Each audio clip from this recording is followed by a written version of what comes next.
स्वागत है दोस्तों आप सभी का इनकम टैक्स के एक और नए वीडियो में। आज के वीडियो में हम लोग डिस्कस करने वाले हैं सेक्शन 194 बी ए, जो कि एप्लीकेबल होता है विनिंग्स फ्रॉम ऑनलाइन गेम्स। जो भी हमने किसी ऑनलाइन गेम को खेल करके पैसा जीता है, उस पर जो हमारा टीडीएस कटेगा वो कटेगा अंडर सेक्शन 194 बी ए। इसके पहले भी हमने एक सेक्शन देखा था जो हमारी विनिंग्स पे लगता था, लेकिन वाली जो विनिंग्स होती थी वो होती थी crossword puzzle, lottery, gambling, betting, इन सब पर। ठीक है, वो सेक्शन हमारा था 194 बी।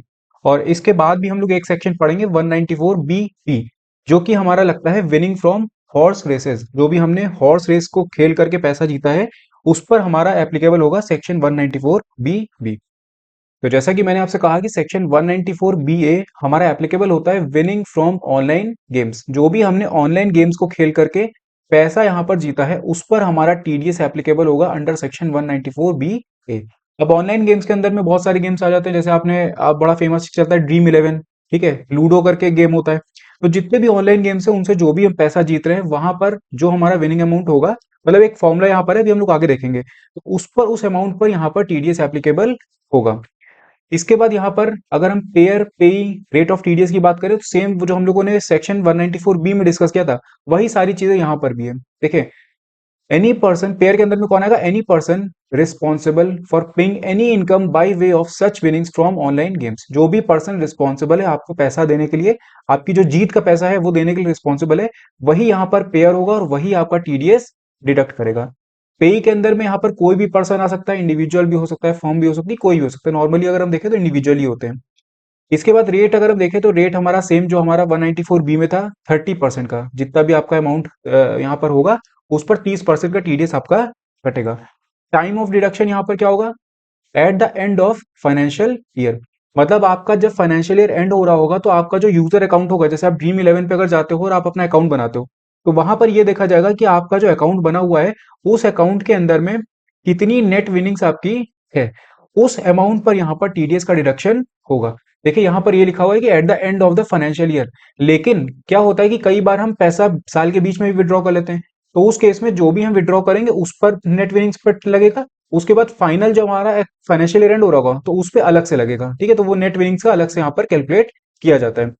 यहाँ पर अगर आप देखेंगे तो लिखा भी हो, in case there is withdrawal from the user account during the financial year, tax would be deducted at the time of such withdrawal on the net winnings comprised in such withdrawals. In addition, tax would also be deducted on the remaining amount of net winnings in the user account as computed in the prescribed manner at the end of the financial year. तो आपका जो आपने withdrawal किया है साल के बीच में, उस पर भी लगेगा जो भी नेट विनिंग्स होंगी। ठीक है, और जो आपका जब फाइनेंशियल ईयर एंड हो जाएगा, तो उस टाइम पे भी आपके अकाउंट में जितनी नेट विनिंग्स का अमाउंट होगा, उस पर भी आपका टीडीएस एप्लीकेबल होगा। इसके बाद आता है हमारा थ्रेशोल्ड। तो थ्रेशोल्ड, जब पहले क्या होता था कि पहले ये वाला जो सेक्शन है, ये नहीं था। पहले हमारा ऑनलाइन गेम्स वाला 194 बी के अंदर ही कवर कर दिया जाता था, लेकिन बाद में इसको अलग करके 194 बी ए बना दिया गया। ऑनलाइन गेम्स पर अलग से टीडीएस लगाने लग गए वो लोग। तो जब तक ये 194 बी में था, तब तक इसकी थ्रेशोल्ड लिमिट थी 10,000 की, जैसे हमारा 194 बी में। लेकिन अब इसकी कोई भी थ्रेशोल्ड लिमिट नहीं, जितनी भी आपकी नेट विनिंग्स होंगी उस पूरे पे आपका यहाँ पर टीडीएस डिडक्ट होगा। तो कोई भी थ्रेशोल्ड लिमिट नहीं है। यहाँ पर अगर आप देखो तो लिखा है ऑन द नेट विनिंग्स। ठीक है, अब नेट विनिंग्स क्या होती है अभी हम लोग थोड़ी देर में देखेंगे। On the net winnings in the person user account as computed in the prescribed manner. तो जो भी आपका यूजर अकाउंट है, उस यूजर अकाउंट में आपकी जितनी भी नेट विनिंग्स है, उस पूरे पे आपको टीडीएस देना पड़ेगा। कोई भी थ्रेशोल्ड यहाँ पर डिस्क्राइब नहीं किया गया है। इसके बाद अगर हम देखें कि नेट विनिंग्स क्या होती है, तो नेट विनिंग्स में देखिए यहाँ पर फॉर्मूला लिखा हुआ ए माइनस अंडर ये ब्रैकेट बी प्लस सी। अब ए का मतलब क्या होता है? ए का मतलब होता है amount withdrawn from the user account. अगर आप विड्रॉ नहीं कर रहे हो, तो at the end of the financial year आपके अकाउंट में जितना भी बैलेंस अवेलेबल है, वो यहाँ पर ए के फॉर्म में आ जाएगा। इसके बाद बी में यहाँ पर क्या आएगा? Aggregate amount of deposit made in the account by user until the time of withdrawal. जिस टाइम तक आप विड्रॉल करने वाले हो, उस टाइम तक आपके अकाउंट में आपने कितना पैसा डिपॉजिट किया है। मतलब अगर मान लो आपका फाइनेंशियल ईयर चल रहा था 2024 टू 25, तो यहाँ पर आप पैसा डिपॉजिट भी करते हो, क्योंकि अगर हम जैसे ड्रीम इलेवन पे खेल रहे हैं या फिर कोई भी गेम यहाँ पर खेल रहे हैं, तो हमको पैसा डिपॉजिट भी करना पड़ता है। तो एक तो हमारा डिपॉजिट हम लोग करेंगे। दूसरा यहाँ पर देखिए, अगर सी आप देखोगे तो यहाँ पर लिखा ओपनिंग बैलेंस। तो हो सकता है पहले का भी हमारा कुछ यहाँ पर बैलेंस आया हो, ओपनिंग बैलेंस भी कुछ हो सकता है हमारे पास में। ओपनिंग बैलेंस जो हमारे डिपॉजिट का है वो, और जो हमने एग्रीगेट डिपॉजिट किया वो। तो ये जो बी और सी पार्ट है, बी और सी पार्ट, ये हमारे डिपॉजिट को दिखा रहा है कि कितना पैसा हमने अपनी तरफ से उस गेम में लगाया है, ठीक है। तो ये हो गया हमारा डिपॉजिट का अमाउंट।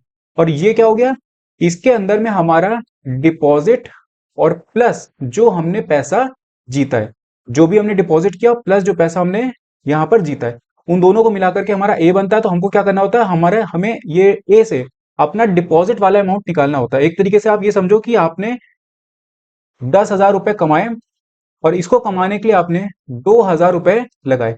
तो अगर देखें तो नेट आपका कितना हो गया, यहाँ पर नेट प्रॉफिट आपका हो गया 8,000 रुपए का, ठीक है। तो यही चीज यहाँ पर इस फॉर्म में हमारी नेट विनिंग्स निकलती है। तो यहाँ पर अगर आप देखो तो ओपनिंग डिपॉजिट हो गया, आपने साल के बीच में जो डिपॉजिट किया वो हो गया, और आपने जो अमाउंट विड्रॉ किया वो हो गया।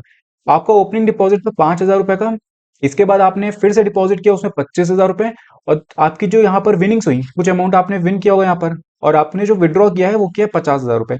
अब जब टीडीएस की बात आएगी कि टीडीएस आपका लगेगा 30% पे, तो कितने अमाउंट पे लगेगा, देखिए 50,000 का तो यही हो गया जो आपने विड्रॉ किया, यानी कि ए, माइनस यहां पर आपको करना है बी प्लस सी। तो ये हो जाएगा 50,000 माइनस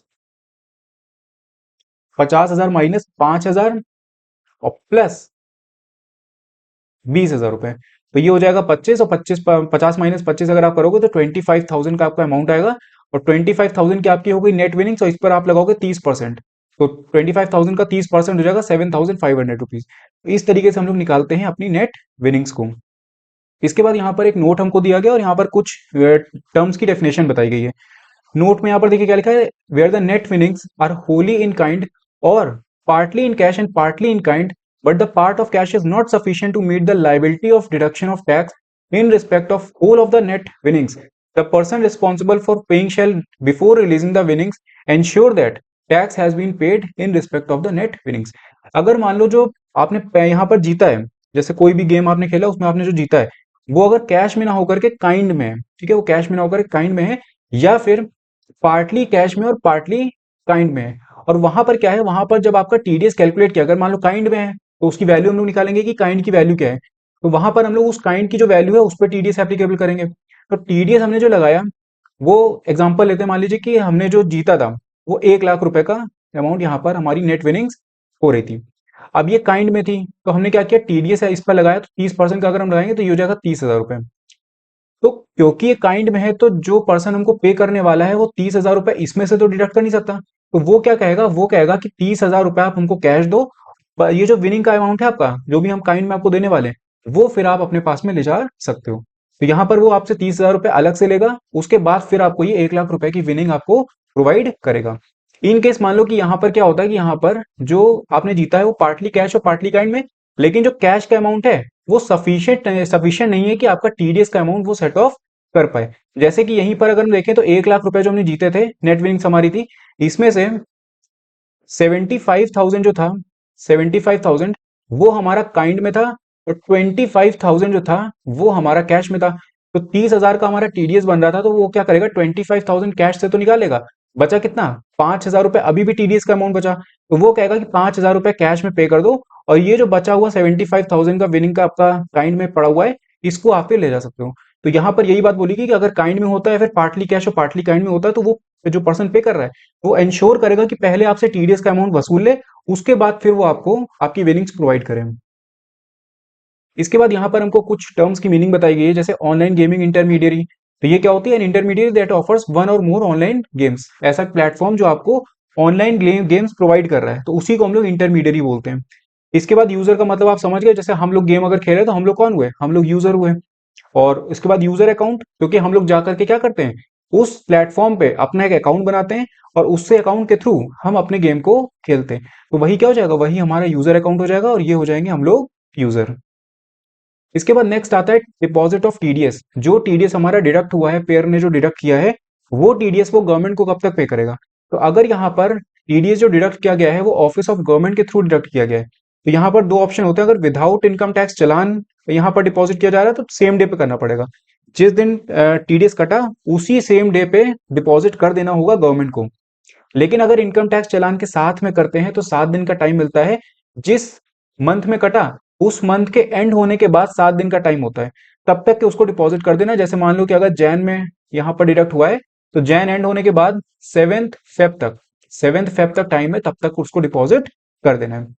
अदर डिडक्टर की अगर हम बात करें तो यहाँ पर अगर मार्च के महीने में डिडक्शन होता है तो फिर 30 अप्रैल तक का टाइम है गवर्नमेंट को डिपॉजिट करने के लिए। लेकिन मार्च के अलावा अगर कोई और महीना होता है, उसमें क्या होता है, उसमें 7 दिन का टाइम दिया जाता है, end of the month in which the deduction is made. यानी कि ये सेम वही वाला केस कि अगर जनवरी में डिडक्शन हुआ है तो 7 फरवरी तक डिपॉजिट कर देना है। लेकिन मार्च, क्योंकि आपको पता है फाइनेंशियल ईयर एंड हो रहा होता है, तो यहाँ पर टाइम लिमिट को बढ़ा दिया गया।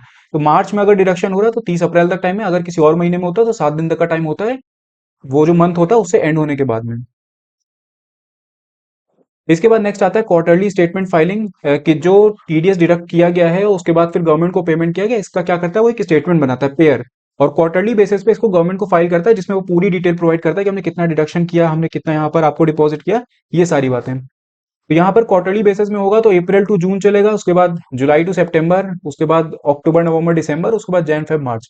तो 30 जून को हमारा जो क्वार्टर एंड हो रहा है, इसकी जो ड्यू डेट होगी रिटर्न फाइल करने की, वो इसके ठीक एक महीने बाद आखिरी दिन, नेक्स्ट मंथ का लास्ट डेट, यानी कि 30 जून को अगर एंड हुआ है हमारा क्वार्टर, तो नेक्स्ट मंथ कौन सा हुआ, जुलाई, तो इसकी लास्ट डेट यानी कि 31 जुलाई तक ये फाइल कर देना है।